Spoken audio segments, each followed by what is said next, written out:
And know that I'm engaged, but thanks for doing that for us. Acting surprise. We will tell our engagement stories when you might know it, but maybe you haven't heard it from us. So thanks to all our family for being here. And it is a pretty good story. So if you guys have boys, have them come talk to him. He's like Hitch. He can teach them. But I'll tell you, we'll kind of switch off. But I was on a business trip with my dad last week in San Francisco. And that's where we're going to be moving, so we love it there. And it was just a 2-day trip, and we just barely planned it. So I was just like not even thinking of it at all. I was just like, oh, a little trip with my dad. And so I went up there Monday all day, like had fun with him, shopped, bought me Tory Burch's, great. And then Tuesday morning, I went running with my dad all morning, way fun. And then he had his meetings for his business trip, so he was just like, go shop, do whatever, and meet me back here at 12:30. So, meanwhile, I did not know. So she got her Tory Burch's. But we had it planned so that Mike would tell her to be back at the hotel to meet for lunch before they flew out. And so I flew out there and had one of Emmy's friends here. Is Cypress here? Is she here? Oh yeah, where is she? Oh, she's not even here. Cypress is like our little sister. We do stuff with her all the time. Anyway, so we had it planned so that Cypress would pick her up at the hotel with a sign and it said Miss Rigby ? So I think kind of the wheels started turning in her head, and meanwhile Mike, her dad, and I were back at the boat on the bay in San Francisco and kind of decorated the boat, everything with like our pictures from start to beginning, or like beginning to end, and we had a bunch of frames that had the dates and significant events that happened on those dates, like our first kiss and our first day, everything all the way up to like a couple of our trips and everything. And so then, tell them what happened though when you were driving through the city. Oh, okay, yeah, so, sorry. So I was driving through the city and I had a rental car, and I don't know my way around San Francisco at all. And I had picked up some guy at the airport that said he could help me like get there in time, and like there's some random stranger on the plane. And so him and I are like, we're driving through the city, and we pull up to, I think we're on like Palace Street or something, and we pull up, we're the first car at the red light, and Emmy just walks right in front of us. She has no idea that we're even there, and so I was so quiet, just like sunk in my seat. Luckily she didn't see us, and so then we ended up, so Cypress picks you up. Yeah, so I walk out of my hotel, I see Cypress standing there, I'm like, what is happening? Like, so confused, and she's just being casual. She's like, my dad too, he's like, oh yeah, go with her. She's like, I'm just in the city, I'm gonna take you on some errands. And so she drives me, I'm like, you're gonna crash. I'm like blindfolded, I can't say anything. And she pulls up to like a day spot, and we walk in, and they're like, oh, are you Emmy? We have a manicure for you. And they're just loving it. And I'm like, is Chase in the city? Is he in Salt Lake? Like at the airport? Just tell me. And she's like, no, it's just me, it's just me. I'm like, you're so dumb. And so I get a manicure done, and it's so fun. And then I get blindfolded. There's Cypress.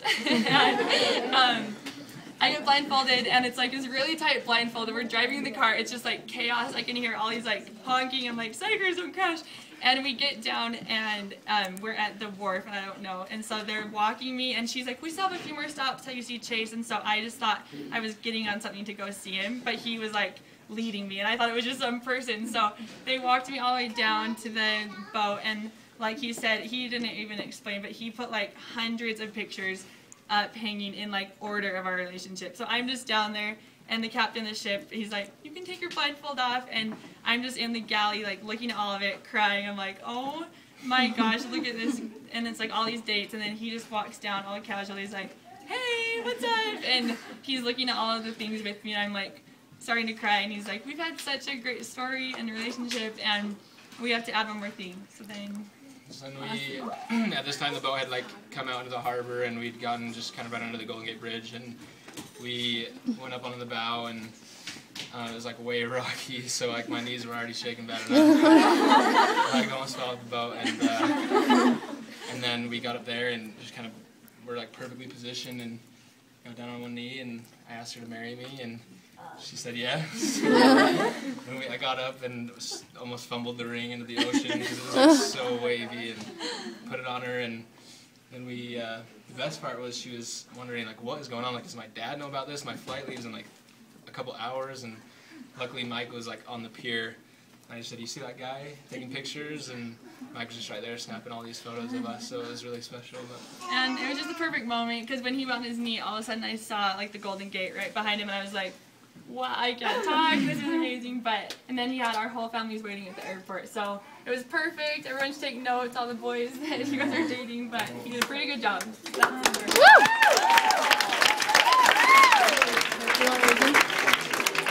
We want the reasons, we want the reasons, we want the reasons. Okay, let me pick, I'll go first. It's so hard to narrow it down, but I'll tell you a few of my favorite things about Chase.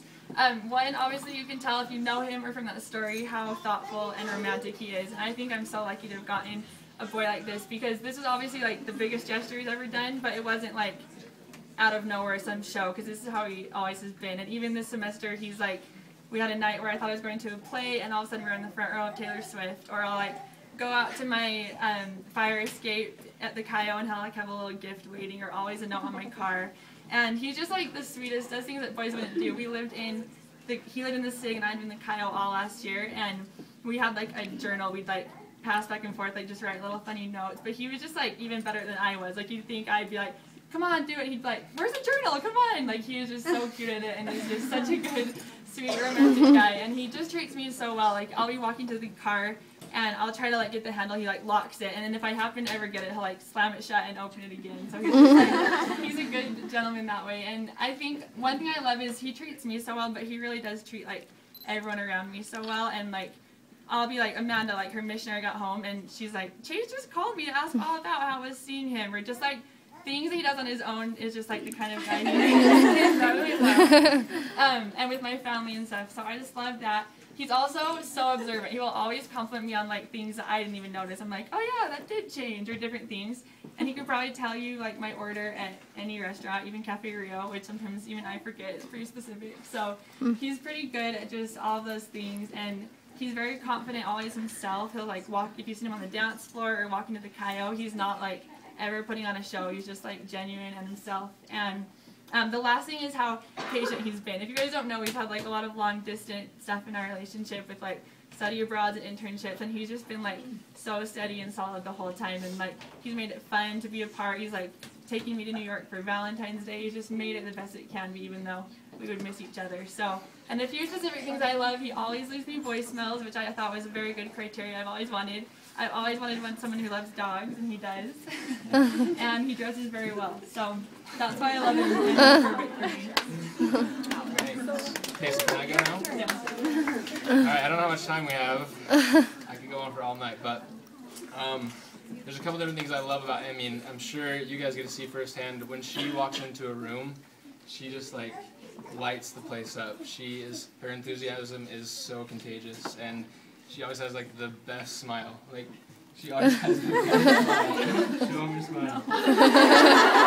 This girl can make me laugh like no other girl can. Just like knock my sock off, so funny, and I'll be crying. She is the funniest. She's so specific in the cutest ways possible. I remember like one of our first dates, we were asking just like random questions to like get to know each other, and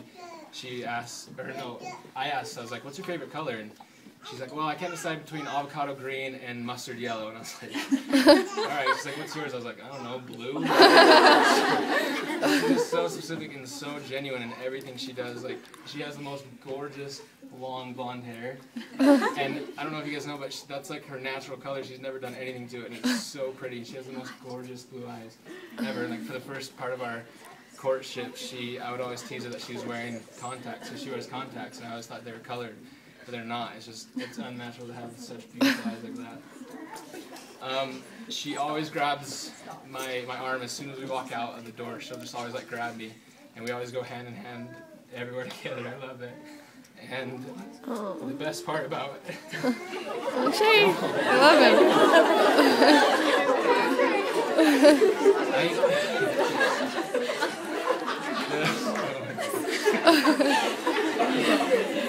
The best part about Emmy, I think, though, is that we have like the same just hopes, goals, dreams, everything, and she really shares her life with me. And I think that even here, like at the Cayo House, things that we're both so involved, she's just so good at sharing and involving me. I think I've been over here more than like any other guy in the history of this house. I think that this house has played a huge role in our relationship. This is where we met. This is where we had our first date. This is where we had our first fight, probably our last fight. Like, this is where, you know, I watched her walk down these stairs every single night that I picked her up, and I've dropped her off here every night, and she's come home to her roommates and hopefully told her how good the date was. I don't know. And this is especially, you know, big to us too, because this is where I told Emmy I loved her for the first time. And the one thing I love about Emmy is that she's only said that to one boy, and now she's making that boy her husband, and I love that. So I think those are just a little bit of reasons, but.